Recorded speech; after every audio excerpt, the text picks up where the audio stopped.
A while back, I made a video called Melbourne Coffee Culture, the best shops in Melbourne to visit for coffees. And the video did pretty well, so I'm deciding to make a new video now after like 10 months. So basically a Melbourne Coffee Culture Part 2. I feel like now I have a better camera and now I'm using a better editing software. I can convey a better story. But this time it's going to be outside the CBD of Melbourne, outside the central business district. I want to go inside the inner city suburbs of Melbourne. We'll be tackling 2 cafes per suburb.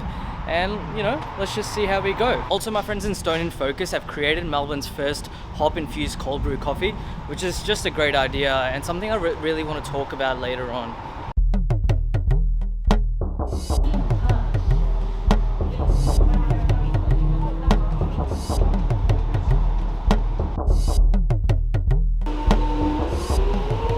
Preston was the suburb I lived in when I first migrated to Australia in 2006. I have a soft spot for this place. I actually remember riding my bike through some of the streets. Preston is known for its famous market, cafes, and its diverse community that encourages local artists. As part of the city of Durban, Preston has an active and eclectic artist and DIY community scene, which is contemporary, experimental, and culturally diverse. There are 2 cafes that I really want to talk about though here. First on the list is Brown Bear Cafe. Owned by a husband and wife, this place offers one of my favorite iced lattes in Melbourne. I found this place like a year ago and have been coming here since. The customer service here is excellent and they always make you feel welcome. Besides their coffee, they also have an array of breakfast and lunch menu. The name Brown Bear though has a deeper meaning. Brown Bear Cafe donates all the tips to their charity that's committed to end bear bile farming. Bear bile farming is a process of keeping the bears in captivity to harvest their bile. A digestive fluid produced by the liver and stored in the gallbladder, which is then used by some traditional Asian medicine practitioners. I just had so much respect for this place after the owners told me about this charitable process.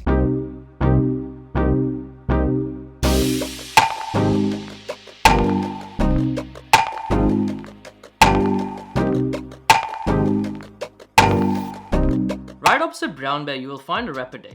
Arepa is a type of food made of ground maize dough, originating from the northern region of South America in pre-Columbian times. Every time I come to this place for a coffee, I end up getting something from the food menu. The decor of this place is so unique and quirky that the more you keep looking around, the more you will discover. Owner is lovely, customer service is great, and then you have the coffee. I recommend getting the short macchiato, which is a single shot of espresso with a splash of textured milk.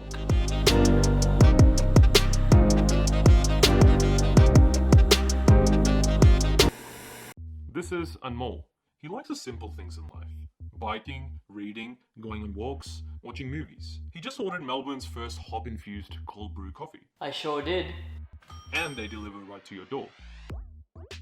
Hops are certain types of plants mostly used to add bitterness, aroma, and stability to beer.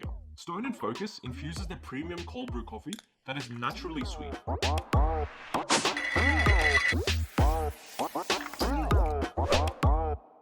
So, Anmol, what do you think?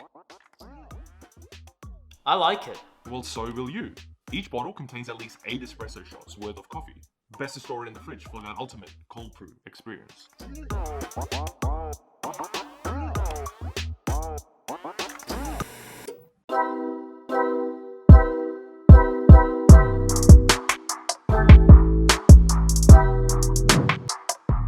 Northgate is a residential and industrial suburb 8 kilometers northeast of Melbourne.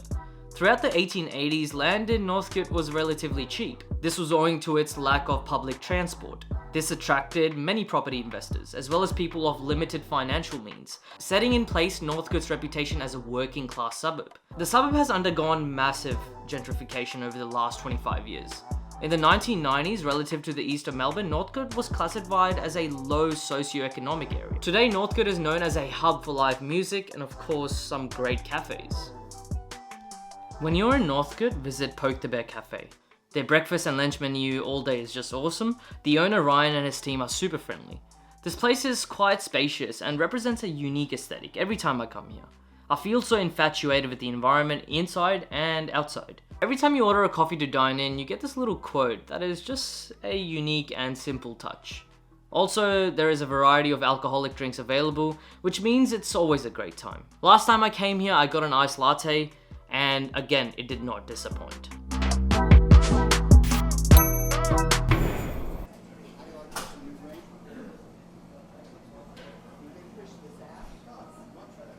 Next, make sure to visit Red Door Corner Store. It's This place looks like you're visiting someone's house. Literally.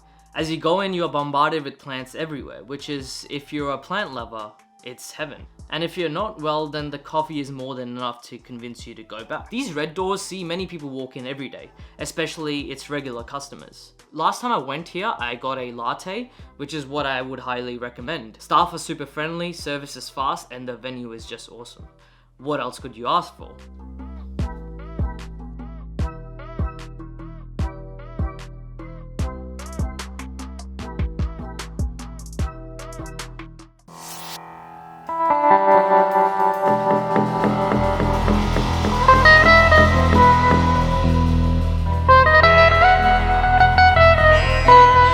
Collingwood is an inner city Melbourne suburb, one of the oldest in the city. It has over the last few decades continued to attract those seeking a urban setting and has become characterized as somewhat of a vintage scene.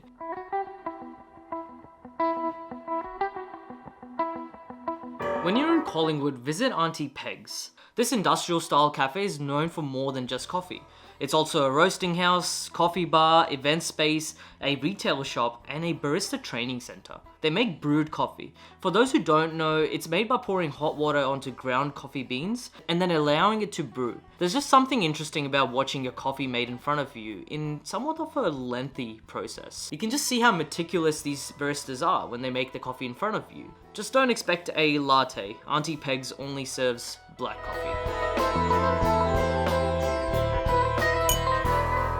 Nice people, great coffee, food, and cocktails.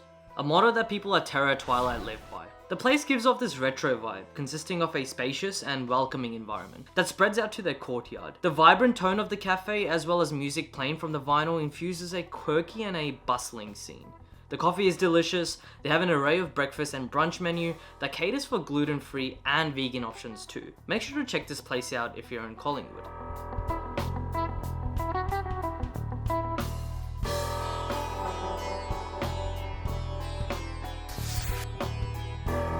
Fitzroy was Melbourne's first suburb, created in 1839. There are many small commercial art galleries, artist-run spaces, and artist studios located within the suburb. Today, Fitzroy is a hub for live music, restaurants, bars, and of course, cafes. Alright guys, so I'm in Fitzroy right now. There are two cafes that I really want to visit here. One of them has been my go-to spot for ages, but I haven't been in Fitzroy for a while, so I'm gonna go there. And the second one was recommended to me by my friend. So let's just check these places out. Addicts' interior is simple with somewhat of a minimalistic style. They have amazing reviews for their food, and of course their coffee, which is loved by many Melburnians. I've been here many times and have never been disappointed. The workers here are lovely too, as they made me feel so welcome when I asked them if I could record in here. Definitely check out this gem when you're in Fitzroy. Faradays Cage is a cafe that serves all-day brunch and specialist coffee in a converted industrial space. They're known for their breads, especially their croissants that is made fresh by them. And then they're also known for their coffee, which is just delicious. When I came here, I got the house blend called the Humbler, which had a caramel and fudgy taste. Next time you're here, make sure to get it because it did not disappoint me. Coming back to the interior, it is quite a spacious place that consists of a courtyard also. This was the first time I had been here while making the video, and I would highly recommend it for everyone.